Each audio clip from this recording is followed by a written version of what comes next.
એશા આજે હું તમને માતૃભાષા દિવસ વિશે જણાવીશ. 21મી ફેબ્રુઆરીએ 2-4 પંક્તિ સ્ટેટસમાં રાખીશું એ સારી વાત, પણ ગુજરાતીમાં અન્ય ભાષાના શબ્દ ચાલે ખરી? આપણને સૌને એક પ્રશ્ન ઉદ્ભવતો હોય, શુદ્ધ ગુજરાતી એટલે શું? એનું ભાગ્યે જ એક સમાન સૌ સહમત હોય એવો જવાબ મળી શકે. કેમ કે જેમ તટસ્થતા જેવું જગતમાં કઈ હોતું નથી, એમ શુદ્ધ ગુજરાતી જેવું પણ કઈ હોવું મુશ્કેલ છે. મહેસાણાના રહેવાસીઓ માટે ત્યાંની બોલી ગુજરાતી છે, જ્યારે કાઠિયાવાડીઓ માટે તેમની બોલી એ ગુજરાતી છે. હકીકત એ છે કે શુદ્ધ ગુજરાતીઓ માત્ર સાહિત્ય ગ્રંથો અને પુસ્તકોમાં હોય છે. 90% જનતા તેનો ક્યારેય વપરાશ કરતી જ નથી. આપણા ગુજરાતીની અસ્મિતાનું બીજું નામ આપણી માતૃભાષા ગુજરાતી છે. દર વર્ષે 21મી ફેબ્રુઆરીના રોજ માતૃભાષા દિવસની ઉજવણી કરવામાં આવે, જેનો હેતુ વિશ્વના લોકો દ્વારા ઉપયોગમાં લેવામાં આવતી સ્થાનિક ભાષાઓની જાળવણી અને સંરક્ષણને પ્રોત્સાહન આપવાનો છે.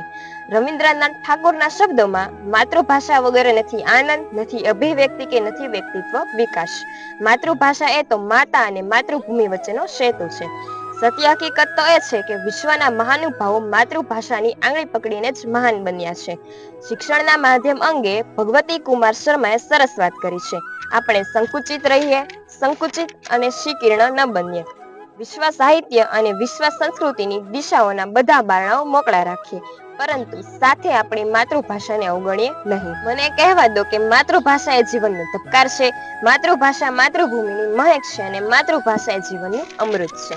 આંખ કહું, હૃદય કહું કે પછી કહું દીવા દાંડી, આંખ કહું, હૃદય કહું કે પછી કહું દીવા દાંડી, મુજ ઉરે પ્રકાશ પાથરથી એવી માતૃભાષા તું મારી.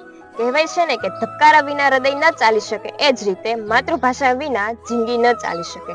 આપ માત્ર કલ્પના તો કરી જુઓ કે આપણનો જન્મ પછી જો આપણને જ આપણી માતૃભાષા ન મળી હોત તો શું આટલું સરસ જીવન કે જે આજે જીવી રહ્યા છીએ તે જીવી શકાયું હોત? જી નહીં. જન્નીથી જોડું, સમાજથી જોડું કે પછી જોડું માતૃભૂમિથી, જન્નીથી જોડું, સમાજથી જોડું કે પછી જોડું માતૃભૂમિથી, સદૈવ સન્માનથી જોડતી એવી માતૃભાષા તું મારી, સદૈવ સન્માનથી જોડતી એવી માતૃભાષા તું મારી. જ્યારે જ્યારે આપણે માતૃભાષા બોલીએ છીએ ને, ત્યારે ત્યારે તેના એક એક શબ્દમાં જે અપનત્વ અનુભવાય છે, તે દેશ પ્રત્યેનું જે ગૌરવ અનુભવાય છે, શું એ અનુભૂતિ અન્ય કોઈ ભાષામાં થઈ શકે ખરી? ક્યારેય નહીં, ક્યારેય નહીં.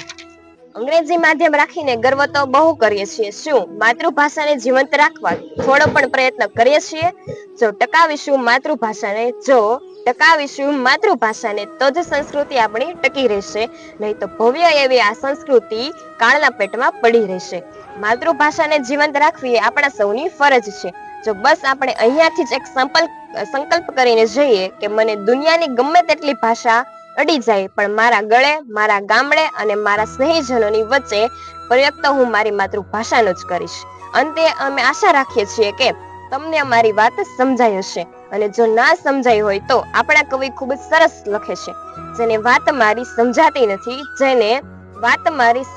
નથી એ બીજું કોઈ પણ હોઈ શકે, પણ મારું ગુજરાતી નહીં. આપ સૌને વિશ્વ માતૃભાષા દિવસની ખૂબ ખૂબ શુભેચ્છાઓ.